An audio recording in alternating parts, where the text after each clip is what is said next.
Facebook brings new advertising options into the platform. YouTube points to key future trends and opportunities in connected TV. Instagram releases light version of Instagram app in 170 regions worldwide. All this and much more coming up in this week's edition of the Connected Church News. And in our bonus section, we are talking about the future impact that the next generation, Gen Z, is going to have on Christian media space and how you as a ministry can prepare for it. You don't want to miss that.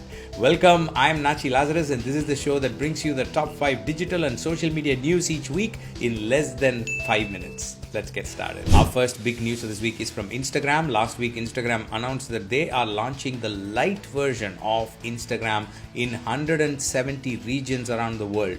The light version is an app that's available in Google Play Store, and it works nicely when you have low internet bandwidth, or if you have a device that is just a low budget device with less memory and so on. Now, this is an important news, especially for ministries and nonprofits that are working either in areas where there is lower bandwidth, or even in developed countries in some situations. For example, students, right? Even in almost all parts of the world, students don't have access to lots of data.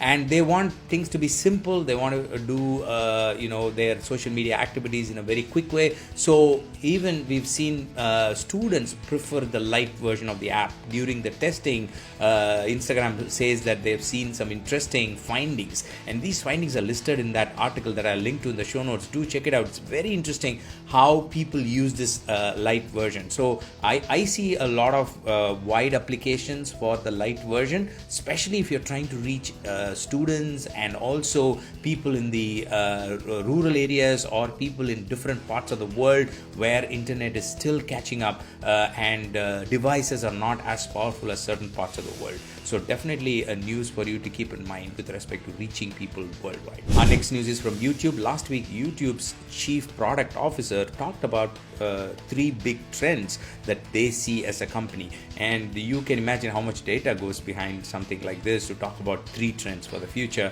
And one of the things was short form videos. He talked about short form videos being a big thing and coming up. To understand it simply, it's the stories and reels and TikTok type of content. And also he talked about the opportunities in the connected TV and how very few companies or brands are actually making it available for you and me as a ministry and nonprofit to advertise to people who are watching streaming content. And the watching rate and the volume is going very high, and there's a huge opportunity in that space. He also talked about e-commerce opportunities.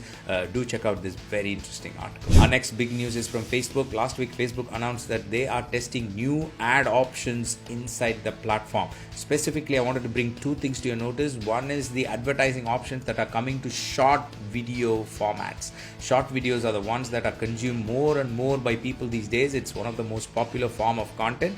So having advertising options within that can open new doors of opportunity for nonprofits and ministries. So an important news to keep in mind. The other item is live streams. Facebook is also bringing new advertising options into live stream, and these could also open new doors for you to reach people on Facebook. Our next news is about Twitter. Last week, Twitter announced that they are officially testing ways in which images are going to look bigger and better on the platform. Twitter has always been a text-based platform, but off late they have been moving towards being a visual platform as well, probably driven by the popularity of Instagram and other visual platforms. Now this announcement says that when you post a single image tweet, the image will look much bigger. For example, you can post 4K images and also bigger images that are in different sizes that take up much more screen space on mobile phones. So an interesting announcement from Twitter. Our final news of this week is from Google. Last week, Google announced that they are releasing a new kids profile feature within Google TV. Google has been releasing family-friendly features across its platforms and devices, and this is the latest news that comes, which gives parents an option to add a kids profile on their Google TV.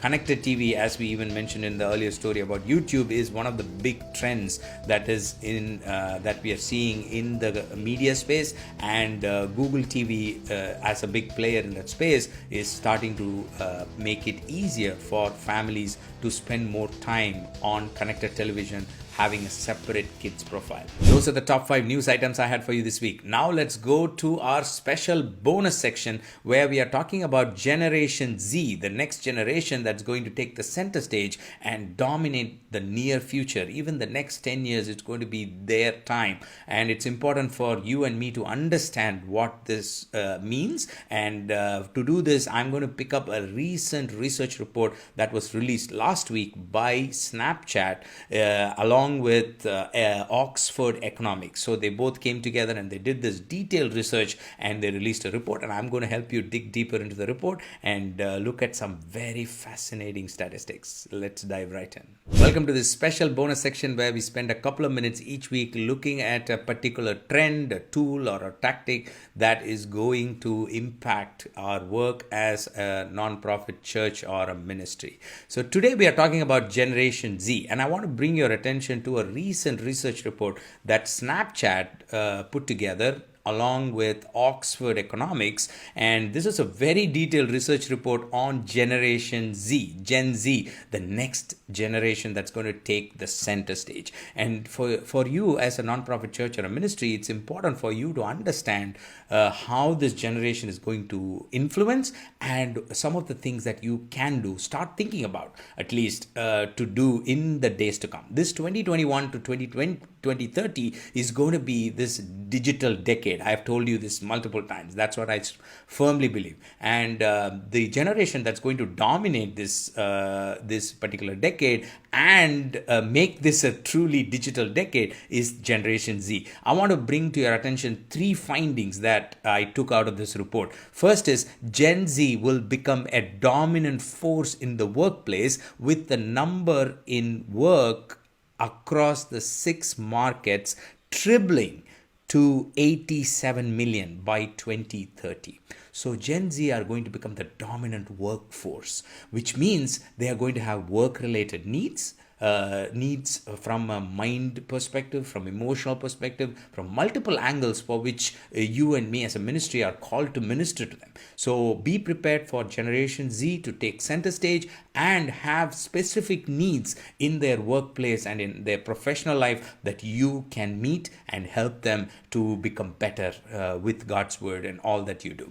The second thing is they will become an engine of consumer spending, which projections that they will support $31 trillion of spending in these markets in 2030. So the markets where this research was done, even those limited markets, they are saying Gen Z are going to be the biggest economic influence as well. So they not just are going to be influential in the workplace, but also in terms of spending and economic power, they are going to be big. Again, that also, as you know, comes with certain pressures, certain knowledge that they need, certain help they need, certain ministry that they will need as they go about living their life in the next 10 years, dominating our system. So it's important for you to understand that. And the final thing I wanted to point out is a greater emphasis. The report says a greater emphasis will be put on skills such as agility, curiosity, creativity, critical thinking, and problem solving, which play to the natural strength of Gen Z. So they are going to start facing very interesting